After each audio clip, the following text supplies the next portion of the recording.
of Srimad Bhagavatam. So we'll resume our discussion from second canto, first chapter, verse 60. Om Namo Bhagavate Vasudevaya. Om Namo Bhagavate Vasudevaya. Om Namo Bhagavate Vasudevaya.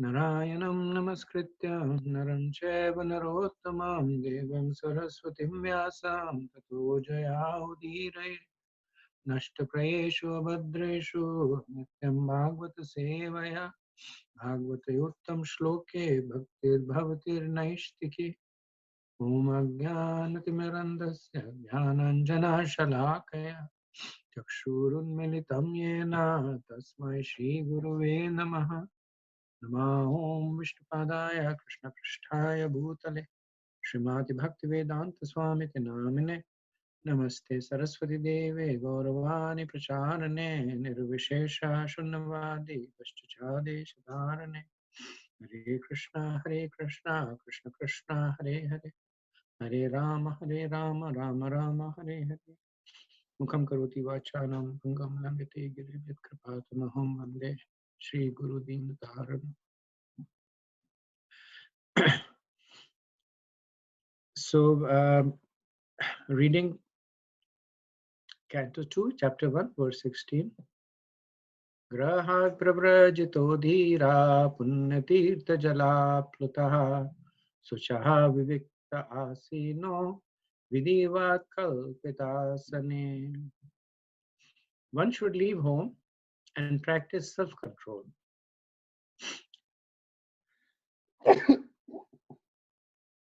Excuse me.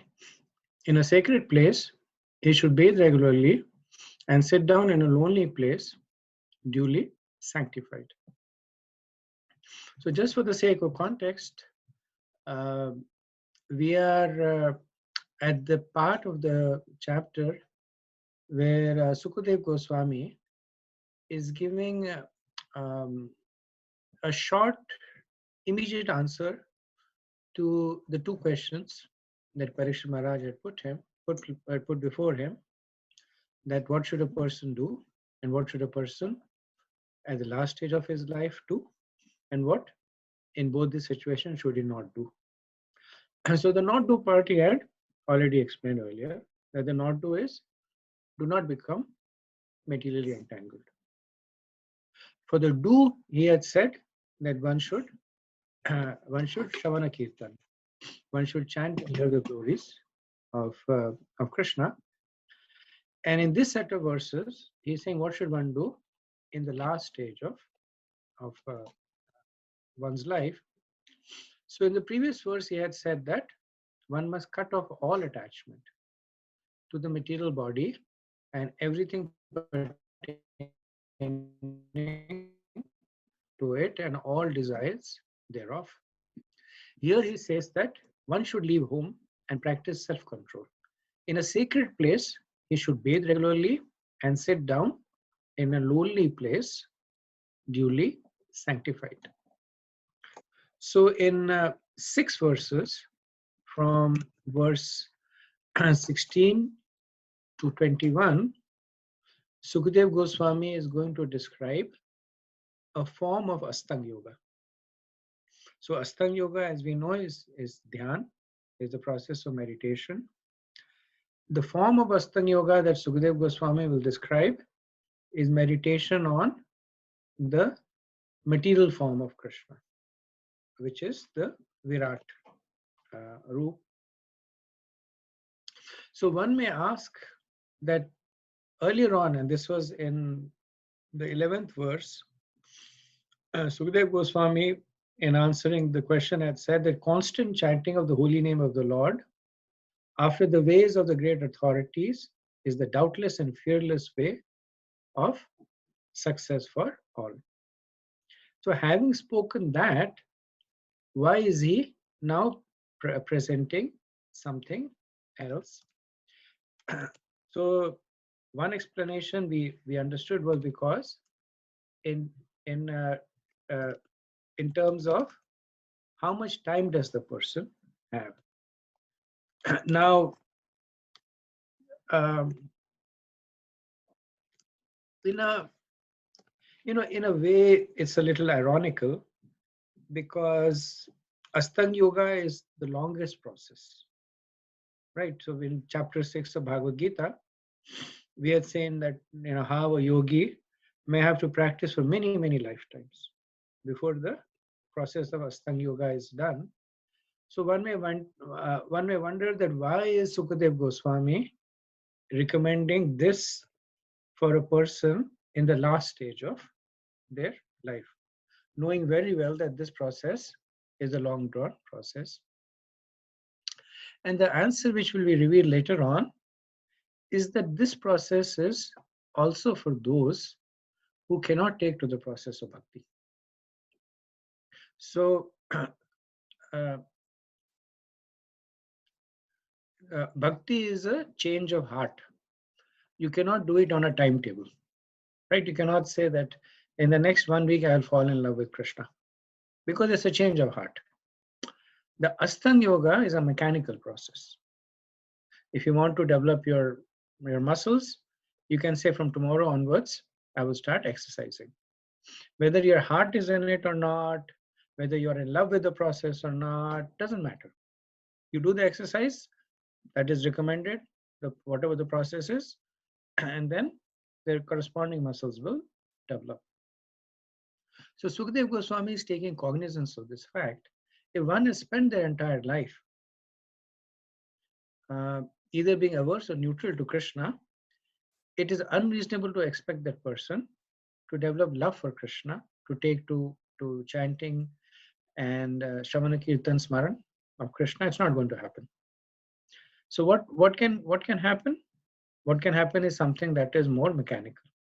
Why did Vidur preach Astang Yoga to Dhritarashtra? We saw that in first canto, chapter 13. So why did he preach to Dhritarashtra Astang Yoga? Not because he believed that Astang Yoga was the highest process. Because later on we would see in the conversation in the third canto, fourth canto, the conversation between Vidur and Maitra Rishi, the conversation between Uddhav and Vidur, talking about the supremacy of bhakti, which he himself internalized and practiced. But the reason he spoke that to Dhritarashtra is because he understood that at this stage of his life, Dhritarashtra cannot take to bhakti. And in a more general way, this is what Sukadev Goswami is talking to those category of people.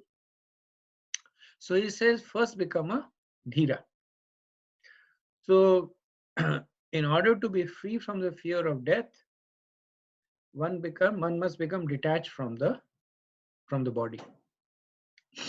Now, if a person is intelligent, then he breaks this attachment before he dies and simultaneously builds the attachment towards Krishna.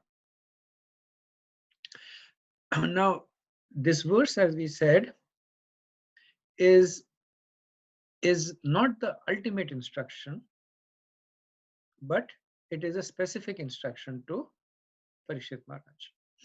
And through Parikshit Maharaj to us, because Parikshit Maharaj is a devotee, but through Parikshit Maharaj to us, and the instruction is that the best thing to do is to develop detachment from the body and attachment to Krishna.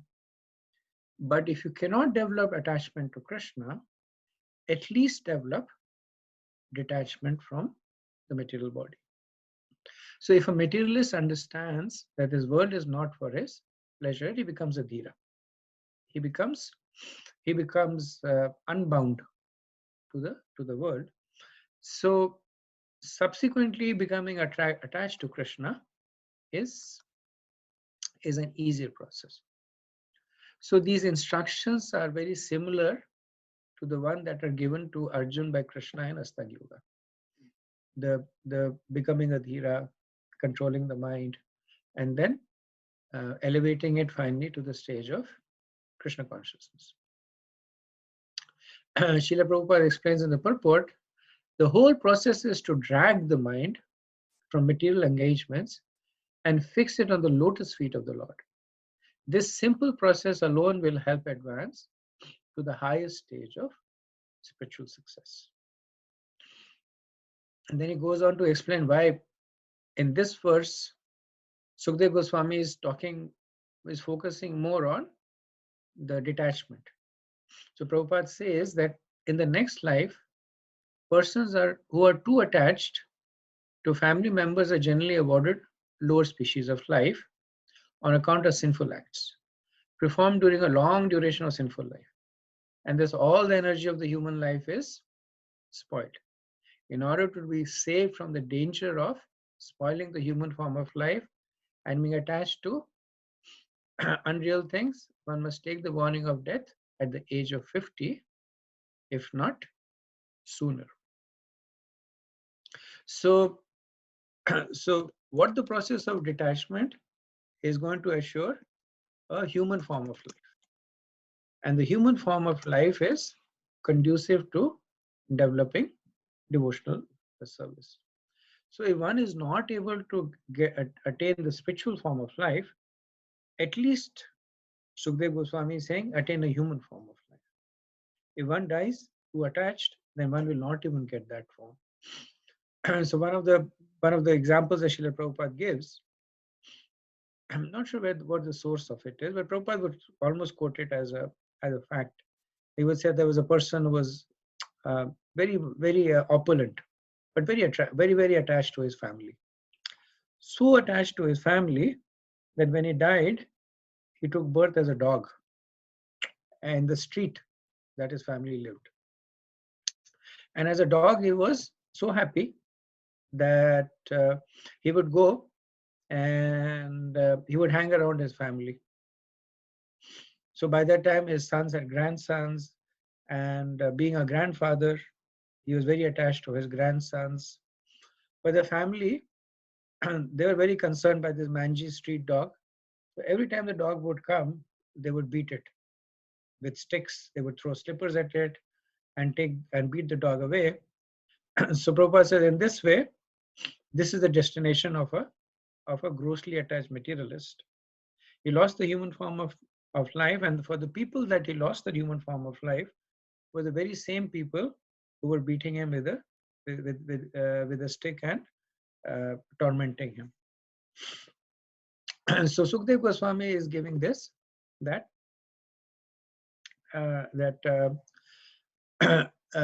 the principle over here is to develop detachment and self-control. And Prabhupada says the self-control is specifically in the context of sex life. So he says one is recommended to quit home just to get rid of material attachment because one sticks to family life until death. One who sticks to family life until death cannot get rid of material attachments as long as one is materially attached. One cannot attain spiritual freedom. And then he talks about the other side of the spectrum, that one should not, however, become self-complacent simply by leaving home or by creating another home at a holy place, either lawfully or unlawfully. Many persons leave home and go to such holy places, but due to bad association, again become family men by illicit connection with the opposite sex. So in a lecture on this verse, Srila Prabhupada says, the idea is that the renounced order of life after a frustrated life of sentiment in the material world may be the stepping stone on the path of self-realization, but real perfection of the path of liberation is attained when one is practiced to depend fully on the Supreme Personality of Godhead, who lives in everyone's heart as Paramatma. Okay, next verse, 17.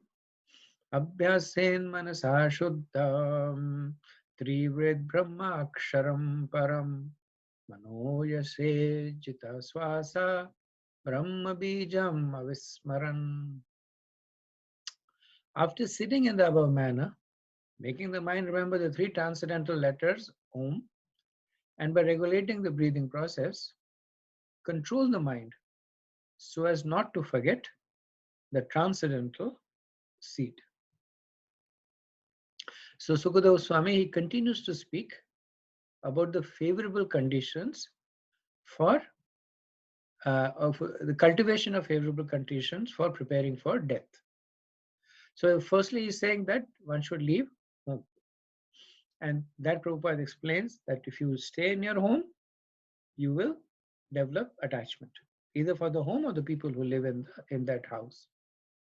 Then he says that one should travel. And the reason is that when one travels, then one does not get the opportunity to become attached. Because if one stays at one place, even if the place is not your house, you could still become attached. You could become attached to the tree under which you're living. You could be attached to the to the to the to the corner of the of the wall where you're taking shelter of. In the glorification of the Shat Goswamis, it is mentioned that every night they would sleep under a different tree. And the reason was that they did not want to develop even that level of attachment. I like this tree. It is very shady or leafy or aromatic, so I will sleep under this tree only. Ramanujacharya had this pastime where he had the coffins of his sannyasis exchanged. And the sannyasis basically they possess nothing but a Brahman rod, coffin, and a begging bowl. So when the coffins were exchanged and the sannyasis found out about it, they started quarreling with one another. You have my coffin, you have my coffin. Whereas coffin is basically nothing but a flat piece of cloth. And then Ramacharya gave that example, and that a person who is even attached to a coffin, and he was comparing him with a grahastha who was living an opulent life and a lot of wealth, but fully detached. So the point that he made is it's not what you have, but how you deal with it. So this is the real purpose of sannyas, is to develop detachment. So if one goes to a holy place, they should only go there for the merits of the holy place. And as Prabhupada says, not to start a family life again. What else is Sukadev Goswami saying? He's saying that you should now, after sitting in the above manner, you should chant the Brahma Bijam. So the Brahma Bijam is essentially the three transcendental letters, Om. And one should do it to bring the mind and senses under control. So once again, this is a mechanical process, recommended for those who are unable to chant Krishna's name. So one may ask that instead of chanting Om, why doesn't one chant Hare Krishna? And the matter of fact is there are many people who cannot develop that faith in chanting Hare Krishna. If you were to visit the majority of the ashrams in Rishikesh, if you were to visit most of the ashrams even in Delhi, they all chant Om. Many years ago, we used to go to, in Delhi, it's actually called ashram. It's a very opulent place where rich people come to meditate. And places in the mode of goodness. A lot of volunteer work is done there. But their form of worship is that they sit in a room where there is nothing on the walls. There is a straw mat on the ground that you sit and you chant Om. And there are some people who sit there and chant for 4 hours, 7 hours. They will chant Om, but they can't chant Hare Krishna. So this is the process for those. So this verse and the previous verse, it essentially presents the various stages of Ashtanga Yoga. So just to recap, Ashtanga Yoga has 8 stages: Yam, Niyam. Yam is don't do, Niyam is do. Asana, sitting. Pranayam, breathing. Pratyahar is withdrawing. Dharana is establishing a conception. Dhyan is meditating on it. And Samadhi is become fully absorbed. So this verse talks about I'm sorry, the previous verse talks about becoming a dhira. And dhira is essentially one who is practicing celibacy. So celibacy it is in the category of yam. So yam, as we said, is prohibitions. So what is the prohibition? On sex. Do not have sex. This verse, it starts out by talking about um, uh, taking a bath in a holy place. This comes in the category of niyam. So the injunction is swacham, be clean. Now these are not, they don't represent the stages in their completeness.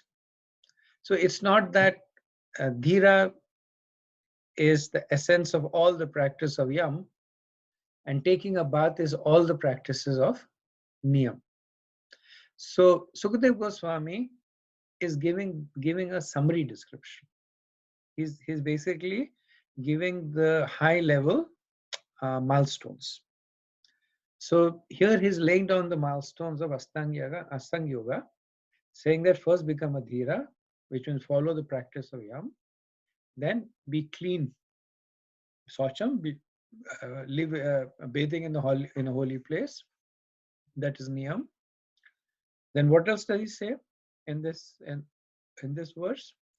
He says, after sitting in the above manner, this is asan, which is the third stage.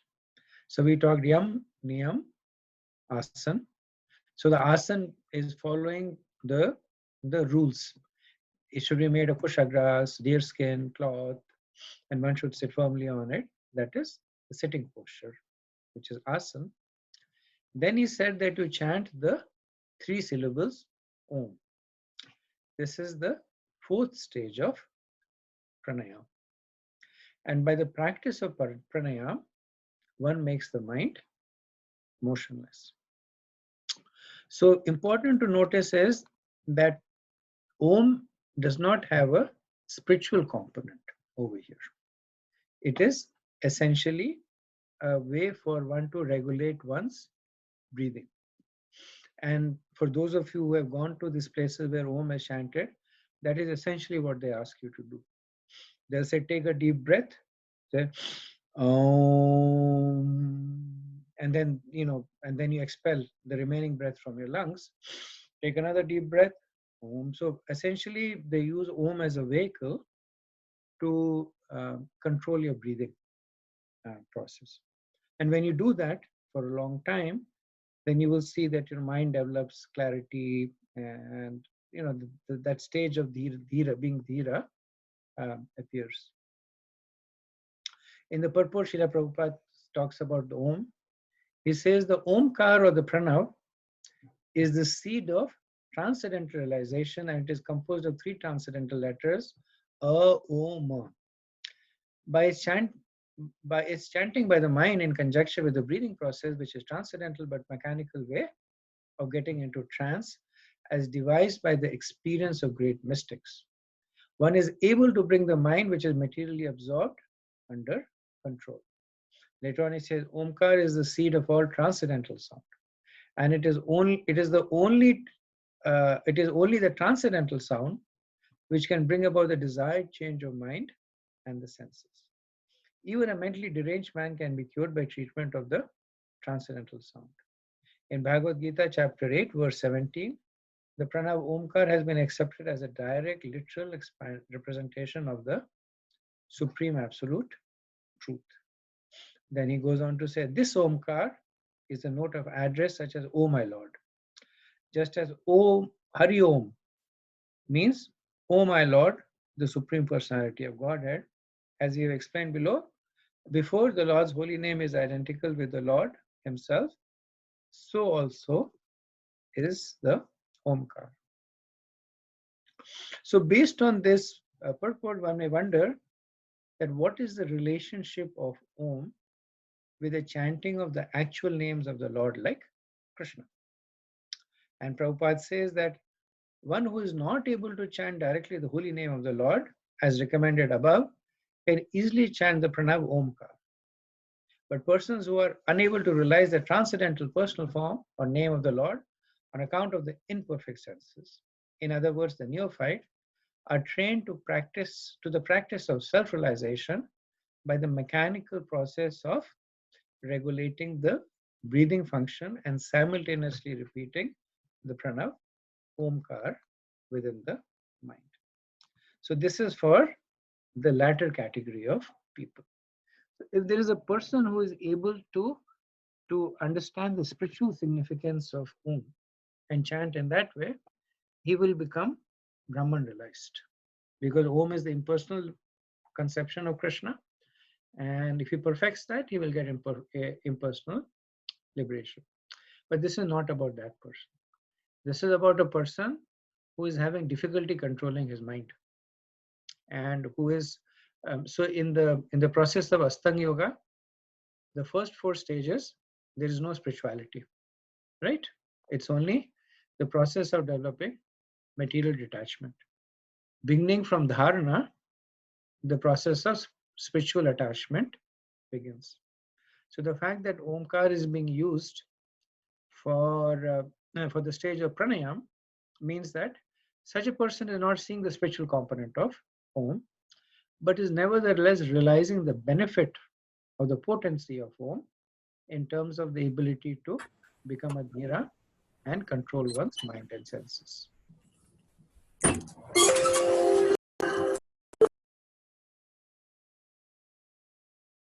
Okay, I'll do one more verse and then we'll stop for comments and questions.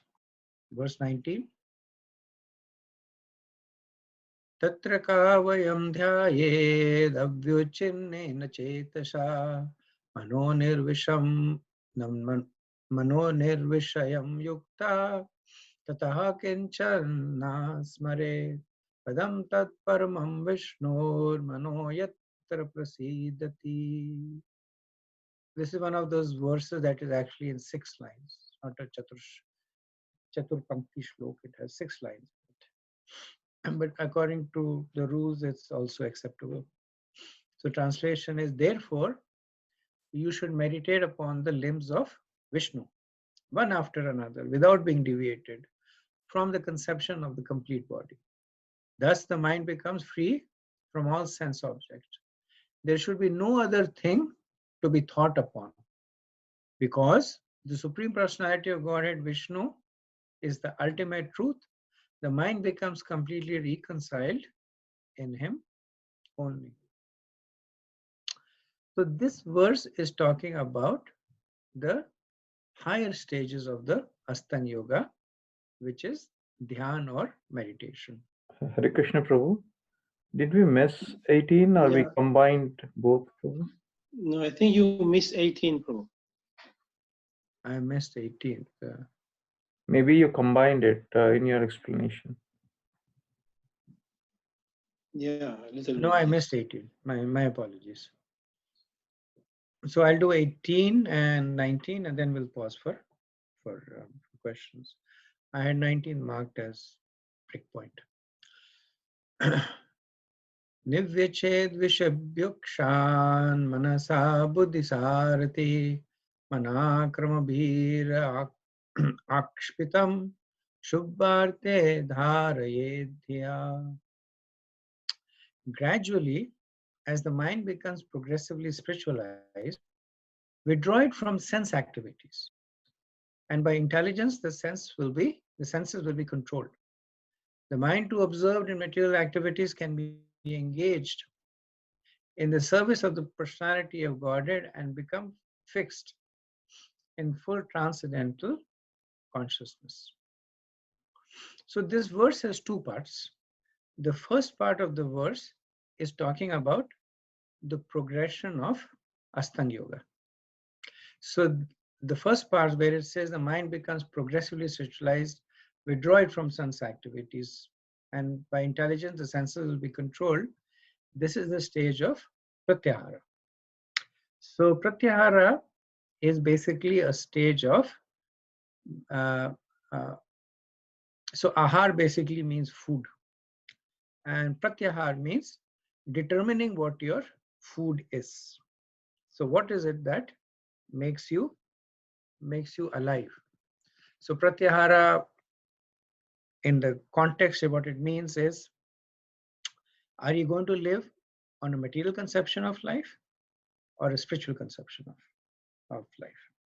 So at the stage of pratyahara, the person begins to withdraw from the material conception and attach to the spiritual conception.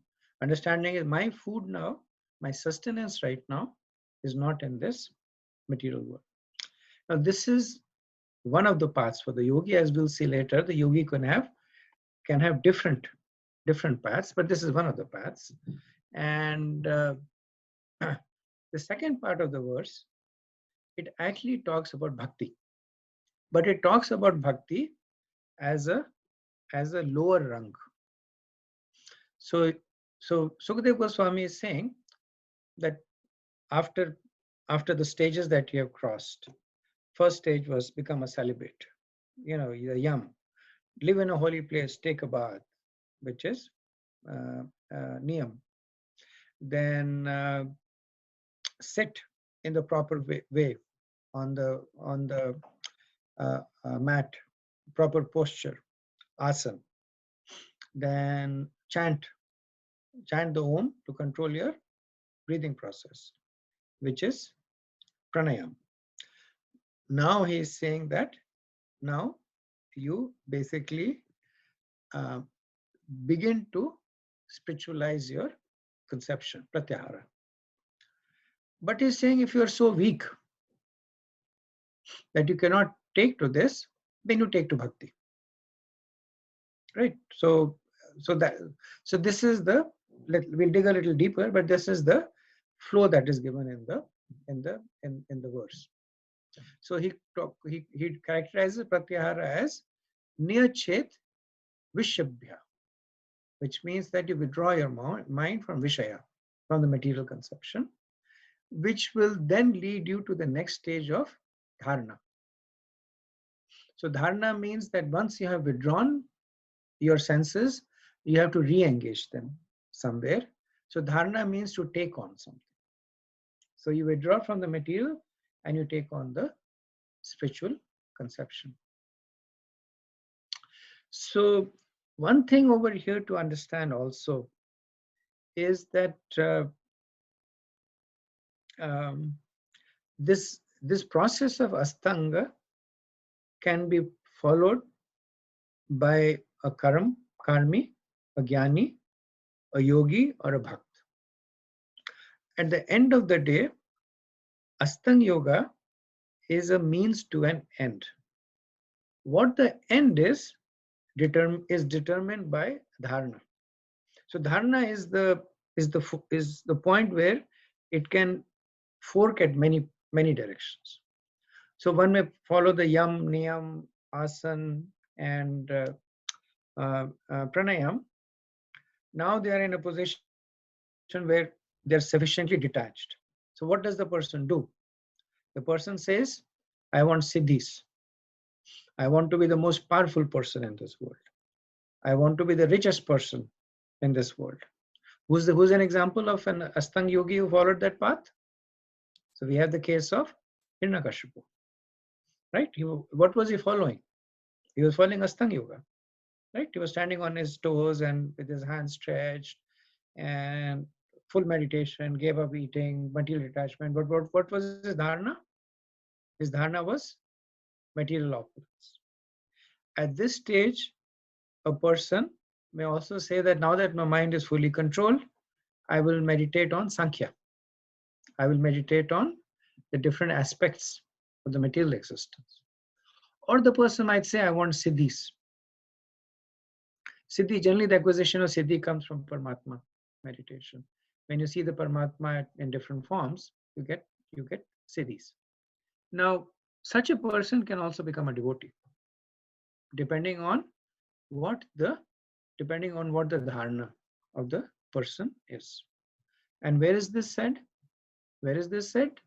This is said in Bhagavad Gita, chapter 6, verse 47. Yogi Nam Api Sarvesham. Mad, Mad Bhakti. So, yeah, that's the translation. And of all the yogis, the one with great faith, who always abides in me, thinks of me within himself, and renders transcendental loving devotional service to me, he is the most completely united with me in yoga and is the highest of all. That is my opinion. So this is a person who, following the path of Astanga Yoga, takes the dharana of serving Krishna.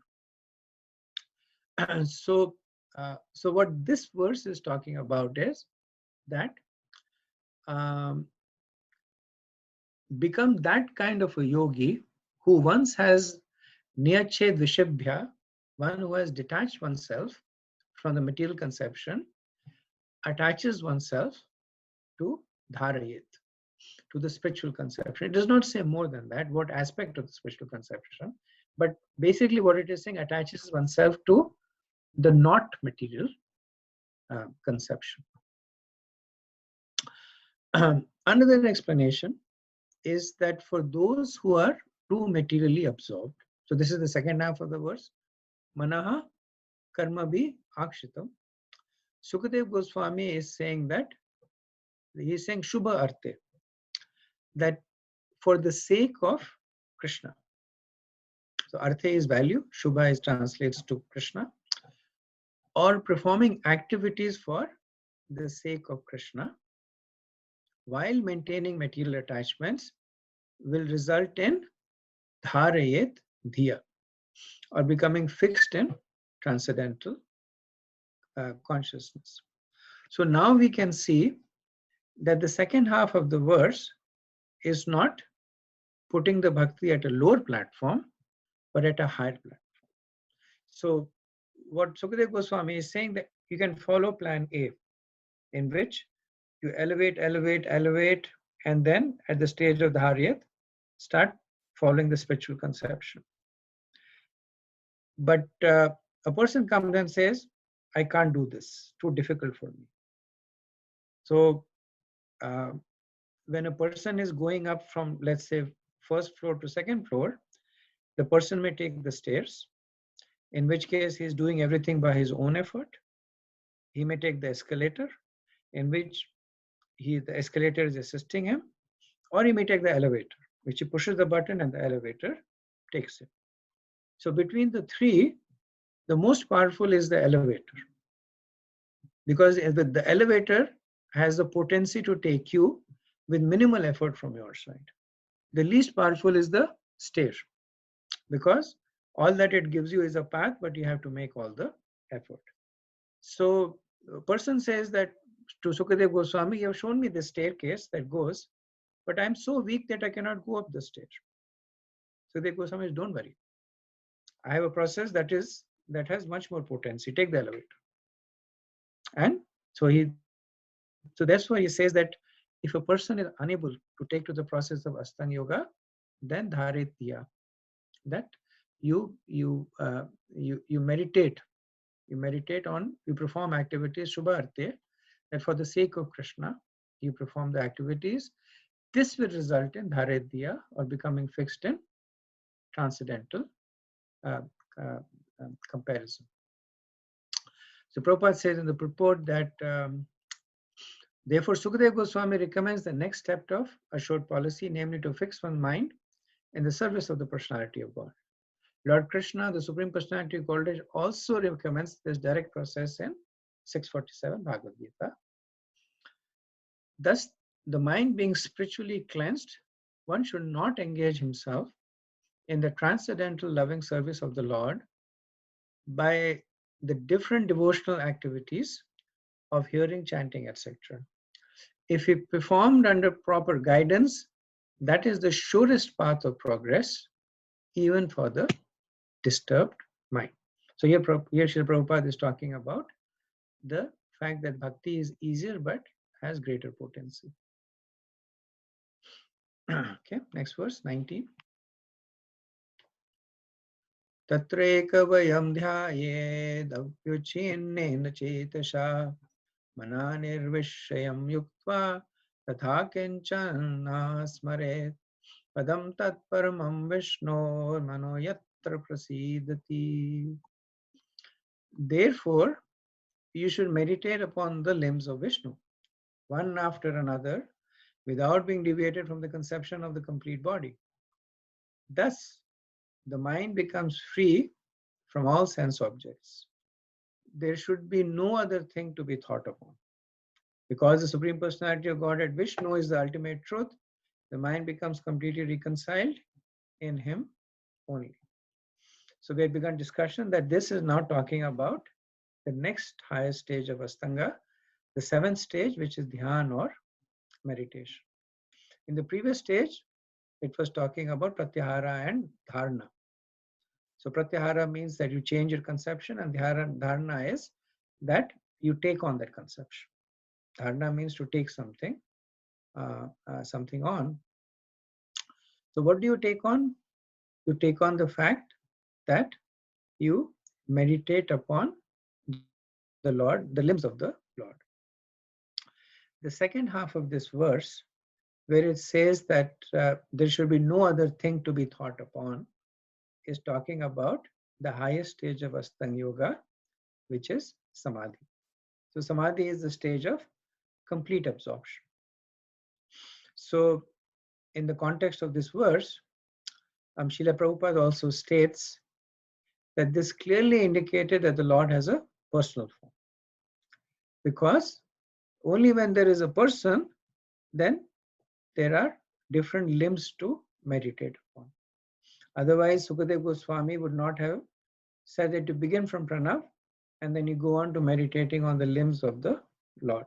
If Krishna was impersonal, then he would begin and end at Omkar.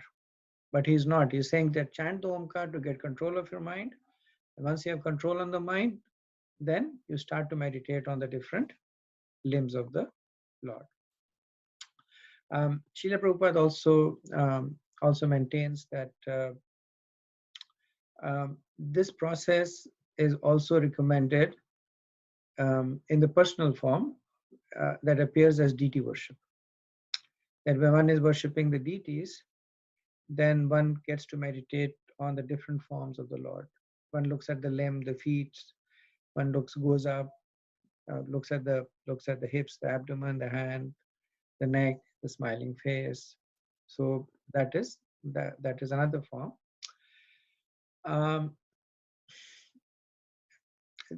In here, Sukadeva Goswami is talking more in the context of the Virat Roop. That people who are unable to see Krishna in the spiritual form will basically see Krishna in the material form. So deity form for a devotee is different. They see the deity as non-different from Krishna. So essentially, they see the spiritualized aspect of matter. But Virat Roop is the opposite. Virat Roop is seeing spirit in matter. That you recognize the matter as a primary conception, and then in matter you would relate it to Krishna. As we see in the 10th and the 11th chapter. And we'll see later on in the Bhagavatam, we saw earlier also when Suta Goswami described the rivers are his veins, the trees are his hair. All these are the material conceptions, but they help you to see the form of Krishna. Okay, so I'll stop over here and see if there's questions or comments. So I also had a question over here that, so I see only Sarang Prabhu in the video form, and I see everybody else in the audio form. I have some video problem, Prabhu. I expected this question from you today. Okay. I have some camera. So I think my proposal probably is that if people are more comfortable with the audio form, then we should switch to an audio conference. Initially, I had switched to a video conference because I thought that a face-to-face interaction, it would be just something that would, devotees see one another, I would get inspired, but I think I've been noticing for the last several classes that just maybe two devotees, one devotee comes on. Maybe next class I'll be there by myself in the video form. So if the audio form, I guess the statement that is being implicitly made is that the preferable form of exchange is the audio form. So, so I'm going to propose that maybe from the next week, we switch to an audio conference, and we have a different number, I think, there, and then we can just do this on the telephone there. So we can do that from next class onward. But let me stop over here and see if there's any questions or comments. Hare Krishna Prabhu, just comment. I think this Yana, Niyama, and Asana and all that. It's more difficult to practice than chanting doing regular japa, no? If one has attraction to Krishna, then yes. Right, because like I said, attraction, chanting to Krishna, chanting Krishna's name, it's a change of heart. Even if you're doing it as a mechanical process, it's still a change of heart. So in your own life as a devotee, you have told so many people to chant, right? Yeah. How many people have taken? Some have, most have not. And when you told them, you gave them the same explanation. Chanting is easy. There are no rules and regulations. To begin by, just chant. No need for japmala also. Just chant, and that is enough. And people will say yes, yes, yes, and in their heart they're saying no, no, no. So that's the challenge, because change in heart cannot happen by will. You cannot will yourself that from tomorrow onwards I will love somebody. But this you can will yourself, that tomorrow onwards I will come to this person's house, sit in front of the person's house. I will clean the doorstep of the house. So you can will yourself to perform external processes, and that's what this is. This is, even though the processes may be more difficult, but you can will yourself to make that happen. So that's why this distinction is made. Thank you, Prabhu. Thank you. Hare Krishna Prabhuji. My question is, you mentioned that like with Pratyahar, one gets a detachment, but after what kind of detachment that one gets? Like, because after detachment, like the yogi does dharana, it may be to direct material prosperity like Hiranyakashipu, or maybe siddhis. Siddhis also clearly direct material activities. So that's why the dharana stage is very important. That so you can take the case of Hiranyakashipu, that he did develop a lot of detachment, right? For 36,000 years, he was standing there, not eating, not sleeping, not doing anything. So a lot of self-control, a lot of detachment. But what did he use the detachment for? So his dharana was, I will use the detachment to get even more material opulence. And another person might say, I will use this detachment to get even more siddhis. And a devotee can also follow Ashtanga Yoga and say that I will use this detachment to develop attachment to Krishna. Hare Krishna Prabhu, just one more comment. In the case of Dhruva Maharaj, his goal also was to get material opulence, but it changed course in the middle, no? In the stage of... it did not change course in middle. It changed course. So Srila Prabhupada makes this point in one of the purports of the verses. He says that a person who is following the process of detachment, if he's fortunate enough to meet a devotee, can very easily take to the process of devotional service.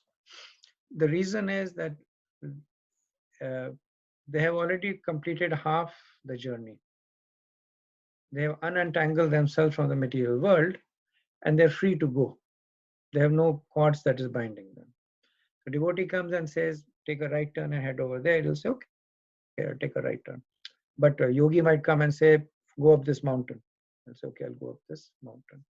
So Dhruva Maharaj was in this situation that he met a devotee.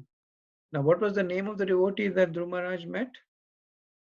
The name of the, he actually met Lord Vishnu. Oh. Right, because, and that was the trick that Narad Muni played on him. Because Narad Muni does not meet him after the, after he goes through the 6 months. Narad Muni does not appear at that time. Who appears is Krishna, Lord Vishnu, and Lord Vishnu then, by his presence, you remember he touches, it's said in the Bhagavatam, he touches him by his conch, and then he begins to glorify Krishna.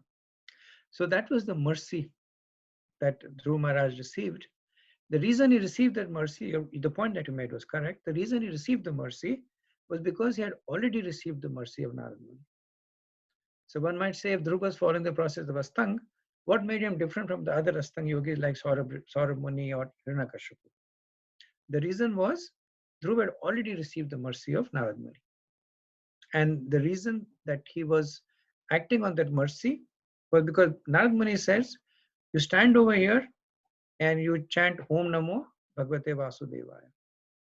Other thing is that you put one hand, one leg, don't eat, all that stuff. But this is important thing is you chant Om Namo Bhagavate Vasudevaya. And later on, of course, he wasn't chanting, he was meditating on Om Namo Bhagavate Vasudevaya. That was the trick that Narad Muni played on him. That by giving him the taste to chant the holy name, when Krishna appeared, Krishna was already sold. And his mercy was already available there. Yes, Prabhu, because we know that Krishna does not give bhakti, because if he give, he will be bound and he will become, the servant of the devotee. That's a good point, right? Hiranyakashipu might protest, right? That I was standing on a leg for 36,000 years. Dhruva Maharaj was standing for only 6 months. You gave him bhakti and you gave me bhukti. It's unfair. So Krishna will respond by saying that I did not give him bhakti, Narad Muni gave him bhakti. Yes. And the reason that he was able to get my mercy is that he followed the instruction of my devotee. Now Narad Muni may have tricked him, which is a different thing, but nevertheless, he followed the instruction of there's a famous verse over there that is,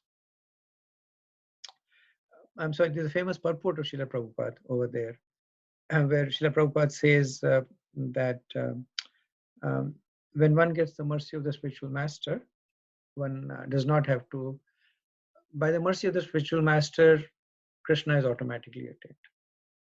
That's simple, but it points to this fact, that even though he was following Astang Yoga, but he had got the mercy of Narad Muni.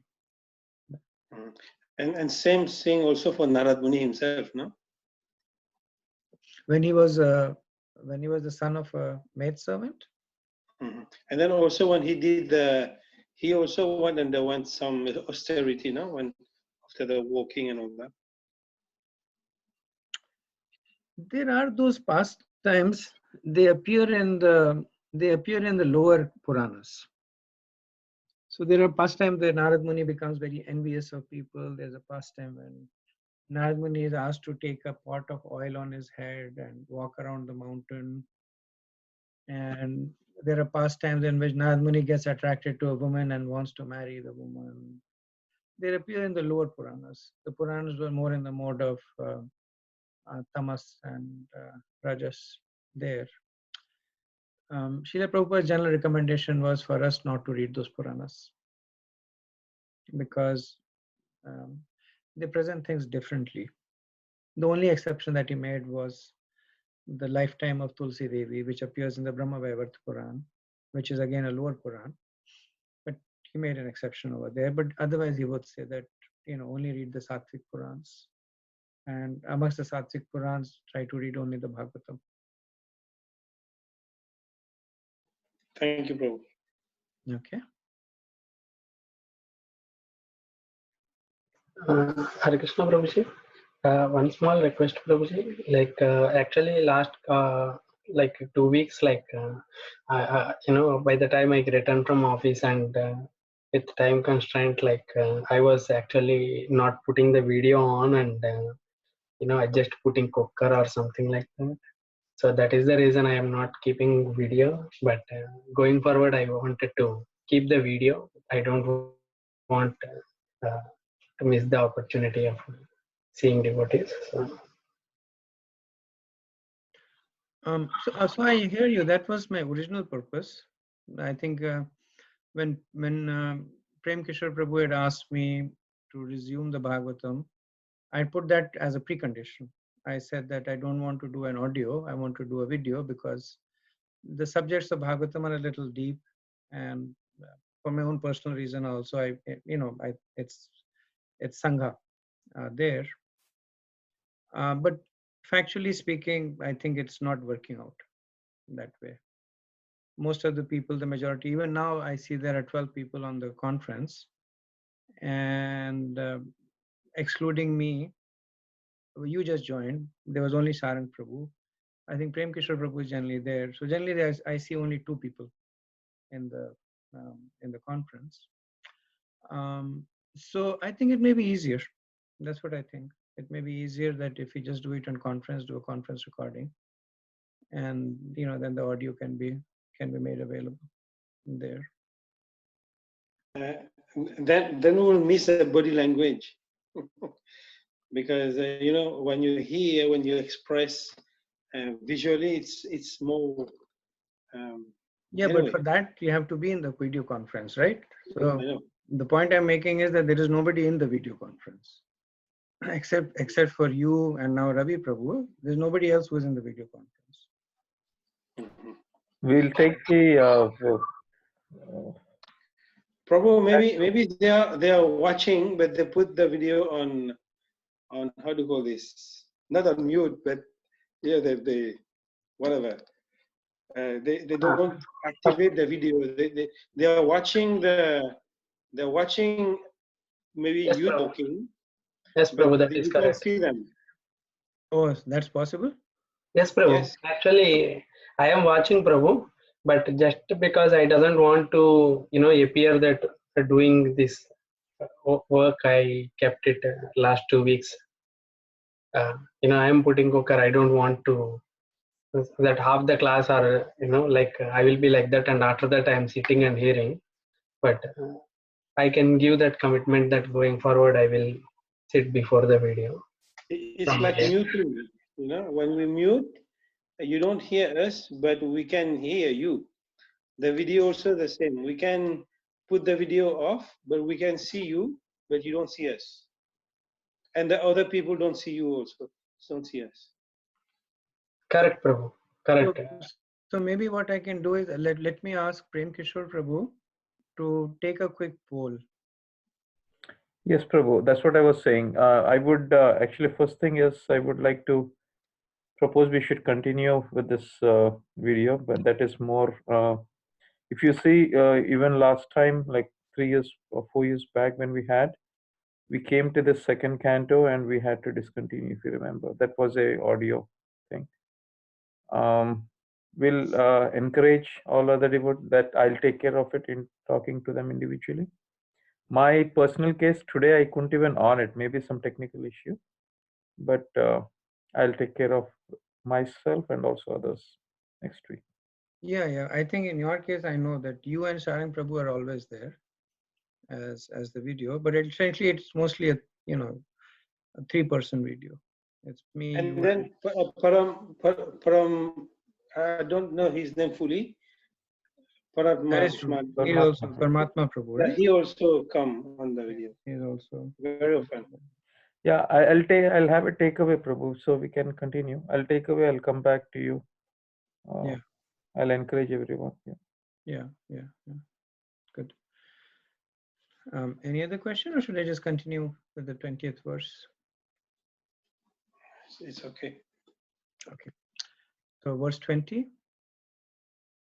Rajas tapo bhayamakshpitam vimudham manatmanaha yachedharannayadhiro hanti yatat kritam malam. One's mind is always agitated by the passionate mode of material nature and bewildered by the ignorant mode of nature. But one can rectify such conceptions by the relation of Vishnu and thus become pacified by cleansing the mind, by cleansing the dirty things created by them. So the previous verse ended with Sukadeva Goswami saying that if you cannot control your mind, you chant Hare Krishna, right? Essentially, that's what he said. He presented bhakti as the crutch of the crutch of the weak person. Here he is he's kind of indicating that how does bhakti actually help such a person? So a person whose mind is, so he talks about the mode of passion and the mode of ignorance. So the nature of the mode of passion or rajagun is to agitate, and the nature of tamogun is to bewilder. So he talks about two things, right? He talks about akshiptam. So akshipitam is agitation, and then he talks about vimudham. So vimudham is being bewildered. So so he's saying that one who is agitated and bewildered by the modes of the material nature, they can make progress by following bhakti. So one can rectify such conceptions by relation of Vishnu, which is definition of bhakti. Any activities performed in relationship with Krishna, and thus become pacified by cleansing the dirty things by them. He does not talk about the mode of goodness, because at least at this stage, the mode of goodness is not an impediment. Later on it might become, but not at this stage. So rajas and tamas means ichha and dvesh, right? Rajas is one desires, tamas is one becomes envious. Essentially, it's jealousy and envy. Different ways to paraphrase it. Jealousy means that you desire something that the other has, and envy is that you resent anything that the other person has. So jealousy is a mode of rajas, mode of passion, and envy is a mode of ignorance. So Sukadeva Goswami is saying that by seeing, in order to rectify this, if one sees things in relationship to Krishna. Now the question over here that can also be asked is that if one is suffering from ichha and dvesh, from envy and jealousy, how can one see things in relationship to Krishna? Isn't that like a more exalted stage, where what is the version of one who sees everything in relationship to Krishna? Like samadrishti. The person sees in Bhagavad Gita says, right? A person who sees a hasti gavi brahmana, an elephant, Shudra, Brahman, all in the same eyes because they are Paramatma realization. But in this particular context, what Sukadeva Goswami is saying is that you see in relationship to the material form of Krishna. So it brings us back to the track of Sukadeva Goswami presenting the Virat Roop as the first step in God realization. So if we keep that thing in mind, that this chapter is the first step in God realization. So he's not talking about seeing Krishna in the form of Krishna Swayam Bhagwan, or even Krishna in the form of Vishnu or Paramatma. What he's saying is that one whose mind is contaminated by the modes of material nature should see Krishna in the material form. So Virat Roop is seeing spirit and matter. When you see the tree, say, oh, this is the hairs on the body of Krishna. You see the mountains and see these are the bones of Krishna. See the rivers, and you say that this is the blood of Krishna. So your anchor is the material, but you use that as a segue. So dharana in itself, as we know, is an advanced stage of Astanga Yoga. This is the same verse being explained in a slightly different way. So one explanation we got clear, that this verse is talking about those who are so materially engrossed in the mode of passion and ignorance that Sukadeva Goswami is saying that because there's no hope for you to see Krishna in the spiritual form, you see Krishna in the material form, in the form of the Virat Roop. Now remember, Sukadeva Goswami is also developing a parallel hidden track of bhakti, right? When he said earlier on, if you can't meditate, you meditate in relationship to Krishna, where he was talking about the potency of bhakti.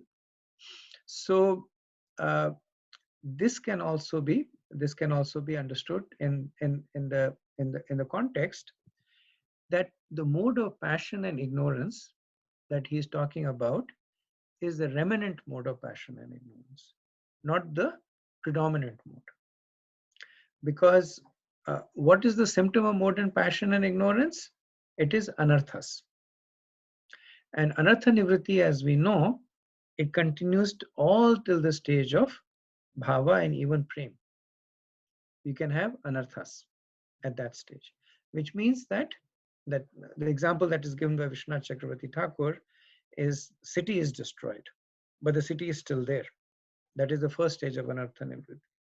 Then a cloth is torn. The cloth is torn, but the cloth is still there. That is a subsequent stage. And then future stages is that, the plant is burnt, but the roots are still there. And then ultimate stage is the plant is pulled out, the root is pulled out, the soil has been irrigated, no stages, which happens at a very, very subsequent stage. So this verse can be understood in that context also, that one who is following the stage of bhakti, even at a higher stage, if the mind is getting agitated by the remnant anarthas of rajas and tamas, then one can continue to eradicate them simply by seeing everything in relationship to Krishna. And the reason Sukadeva Goswami is speaking this dual track is because, as we mentioned earlier on, that the first track that he's speaking is not really for Parishad Maharaj. He's speaking through Parishad Maharaj for others. The second track is for Parishad Maharaj because he's a devotee. He is already in the very first verse that he speaks to Parishad Maharaj. He says Bhavan Mahabhagavato. So he's establishing that context that you are worthy of respect by me also because you are Mahabhagavat. So he does not want to leave him at that stage.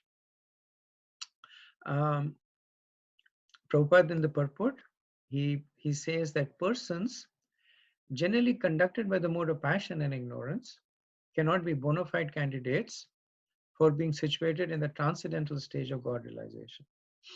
Only persons conducted by the mode of goodness can have the knowledge of the supreme truth. So that's why he does not talk about eliminating the mode of goodness at this stage. Prabhupada continues that effects of the mode of passion and ignorance are manifest by too much hankering after wealth and women.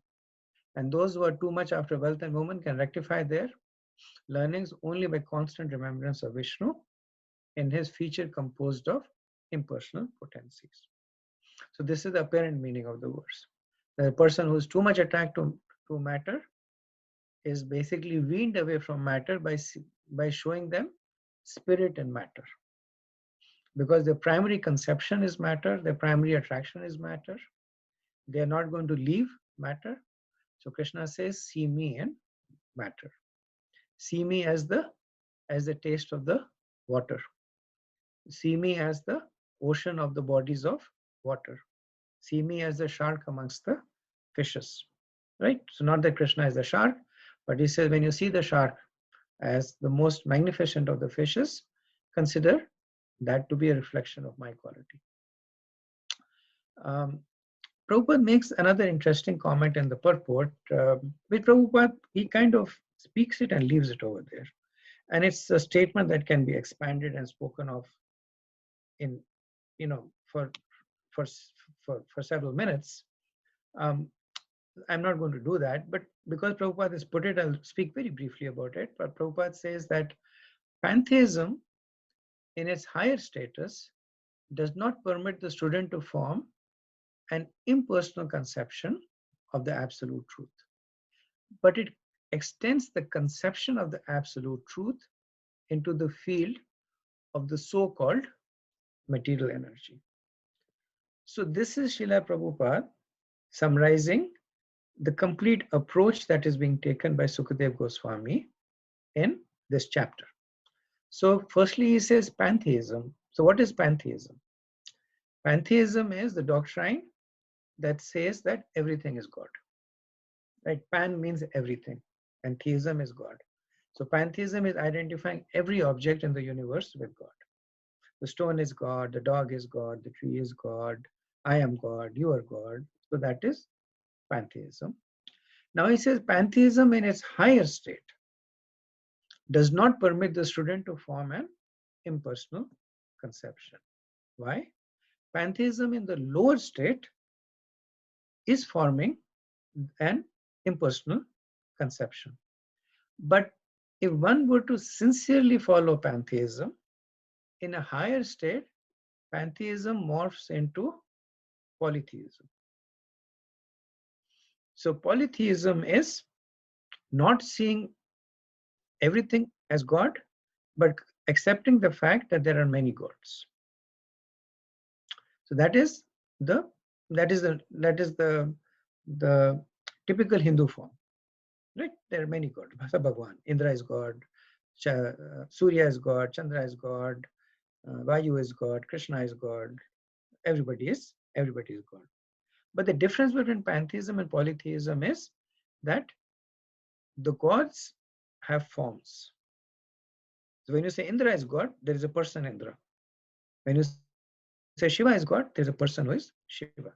So instead of making God formless, they have not now given a form to God, but many forms. So this is the next advancement from pantheism to polytheism. Now, if one at this stage continues to make advancement, gets the mercy, pantheism converts into what is known as monotheism. Monotheism is, mono means one. There is only one God. So the person says, Indra is there, he's not God. Ganesh is there, he's not God. There is only one God, and that God is Krishna. Now, what happens when monotheism progresses further? That is when the Vaishnava Tattva comes into figure. When monotheism advances further, we get what is known as monotheistic polymorphism. So what is monotheistic polymorphism? One God, many forms. So there is only Krishna, but he appears as Lord Vishnu. There is only Krishna, but he appears as Vamandev. There is only Krishna, but he appears as Matsya Avatar.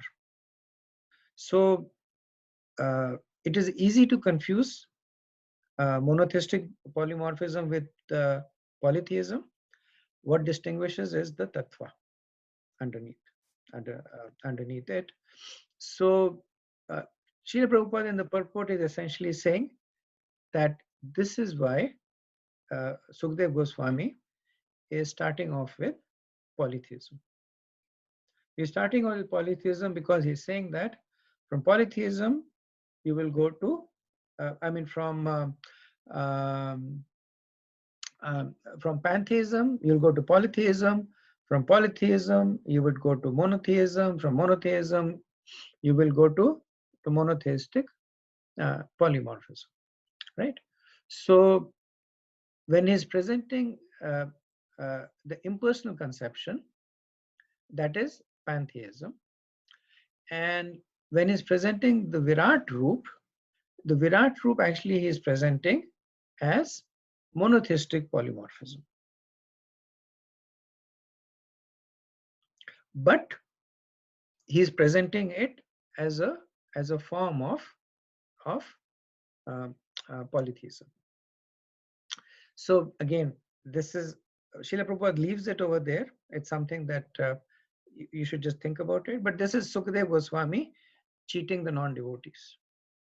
He's saying that okay, you like impersonalism, let me present to you impersonalism. Let me present to you polytheism. But under the guise of polytheism, he's actually presenting to him monotheistic polymorphism. It's kind of like, I'll give you an analogy. Person comes to you and says that there can't be one God.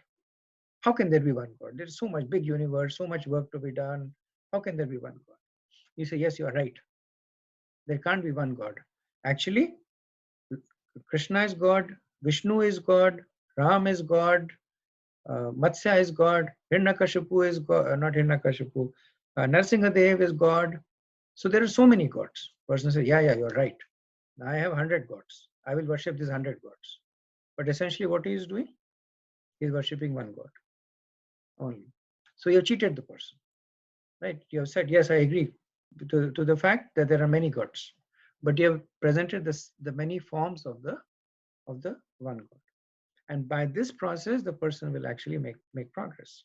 So when a materialist comes to Sukadeva Goswami and he says that all I see is matter, he says, yes, all you see is matter. Actually, in this matter is Krishna. So he's presenting Krishna as subservient to matter, but ultimately matter is subservient to Krishna. But the relationship is established between matter and Krishna. Okay, so let me go to the next verse. And then maybe after the next verse, I'll stop for comments. 21. Yasham sandharya manyayam yogin bhakti lakshanaha ashu sampadayat yoga ashrayam bhadramikshataha. O king, by this system of remembrance and by being fixed in the habit of seeing the all good personal conception of the Lord, one can very soon attain devotional service of the Lord under his direct shelter. So Sukadeva Goswami is not being too tricky. Right? He told this, but now he's revealing his secret. He's saying that by this system, one will very soon, he says, Ashu, very soon he will attain devotional service. So he's saying that those who follow the impersonalist step-by-step path of self-realization can eventually be elevated to the devotional service of the Lord, right? So remember, the reason that he has given them the impersonalist conception earlier on is to at least give them an opportunity for a human form of life. If they don't get that, then that is also gone. As long as the human form of life is there, there's an opportunity for them to take to bhakti. Right? So that's why he's giving them the impersonalist conception. And the real reason he's giving them is that by the step-by-step path, if you get the mercy of a devotee, you will be elevated to the path of devotional service. So first, they meditate on the material form of the Lord because they can't see anything beyond the material energy, and then they make progress to the higher forms. So I did mention to you earlier on that everything that Sutta Goswami says is based on what Sukadeva Goswami has spoken. So if you were to read in the first canto, third chapter, the 5 verses from 30 to 34, then you will see that Sutta Goswami is also saying exactly the same thing. He first presents Krishna as the Virat Roop and gives the same set of reasoning. So we see this very close adherence to what Sutta is speaking and what Sukadeva Goswami spoke to him, which is what we expect from somebody of the stature of Sutta Goswami.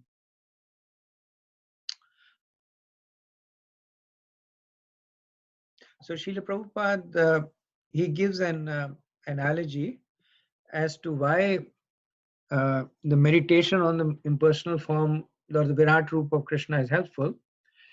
He gives the example that the president is going in a car, and a less intelligent person will point to the car and says, "There goes the president." More intelligent person will point to the person sitting in the car or indicate that the person sitting in the car is the president. But ultimately, both of them are developing a relationship with the president. One of them is pointing to the car, which is an incomplete understanding of the position of the president, but the fact that he is making that statement is helping him think about the president. So the Virat Roop of the Lord is like the car of the president, right? You see the material world and you say there is Krishna, right? And the higher understanding is that you look at the material world and say that all this is a part of Krishna. So this verse talks, in this verse you see the word that is used by Yogino, Bhakti Lakshana. So Lakshana means symptoms. So Sukadeva Goswami is accepting that this is the indirect process of bhakti. That you will see glimpses of bhakti, you will see a reflection of bhakti. Essentially, he's talking about Yoga Mishra Bhakti over here, right? He's talking about bhakti that is commingled with Astanga Yoga. The primary process is Astanga Yoga, but in that process, at the stage of dharana, if one begins to meditate on bhakti, on Krishna, then it becomes, then bhakti also appears as a Mishrit form.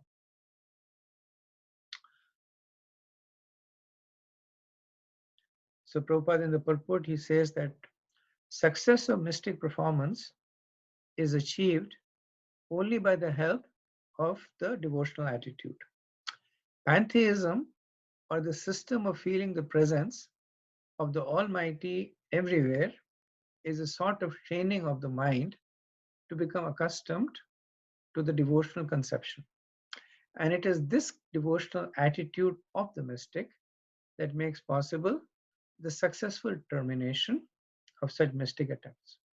One is not, however, elevated to such a successful status without a tinge of mixture in devotional service. So this is the Yoga Mishra. The devotional atmosphere created by pantheistic vision.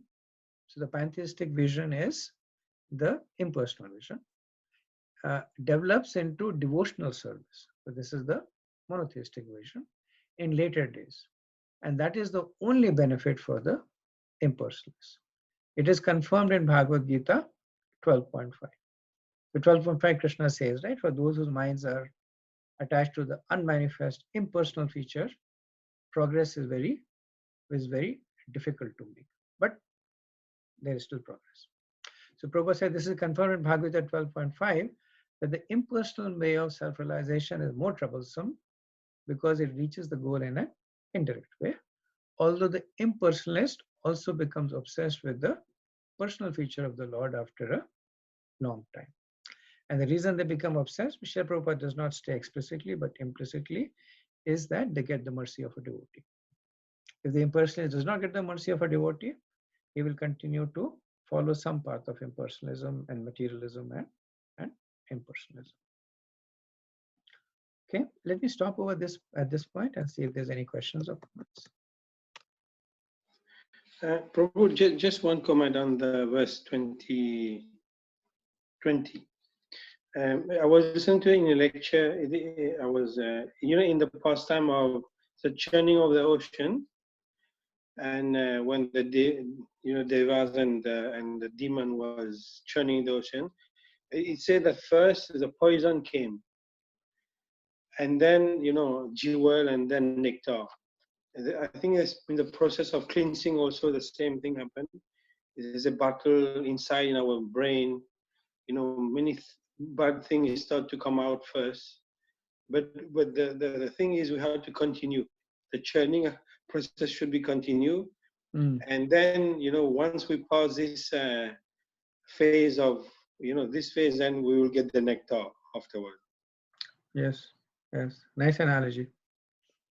Nice analogy. I think a lot of these pastimes have a lot of symbolism that is buried in them. So when we churn our material existence, then that poison of material attachment or anarthas expels. Mm-hmm. Thank you for the realization, Prabhu. Hare Krishna, Prabhu. Sorry, Prabhu. Sarang Prabhu, you are still speaking, right? Go ahead.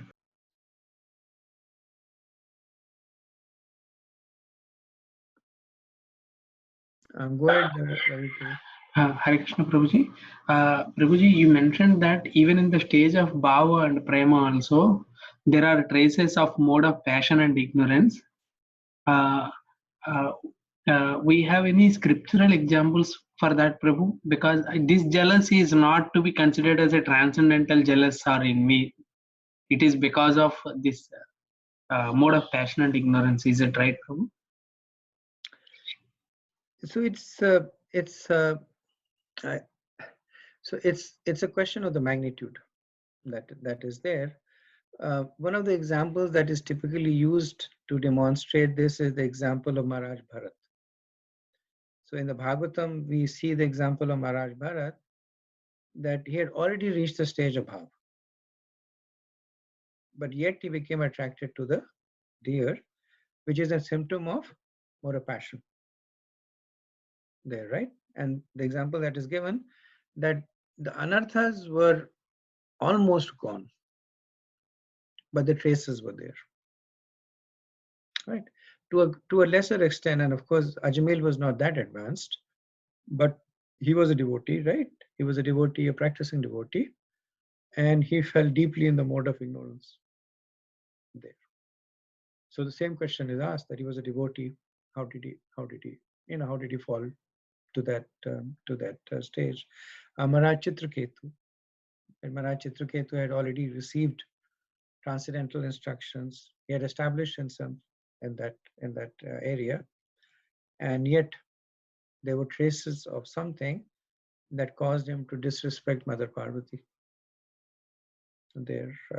So if you read Madhuri Kadamni, Vishwanath Chakravarti Thakur gives some of these examples to indicate how these modes can persist till a very later stage. Bhakti Vinod Thakur also speaks about this in one of his books. Bhakti Aloka? I'm thinking Bhakti Aloka, but Bhakti Aloka actually is a commentary on the first 3 verses of Nectar of Instruction. But for the same reason that when I said this, the name of the book that came in my mind was Bhakti Aloka. So it's possible that this is spoken by Bhakti Vinod Thakur and Bhakti Aloka. But the process of the subject of Anartha Nivritti is extensively discussed because this is the stage that takes the longest time for a practicing devotee.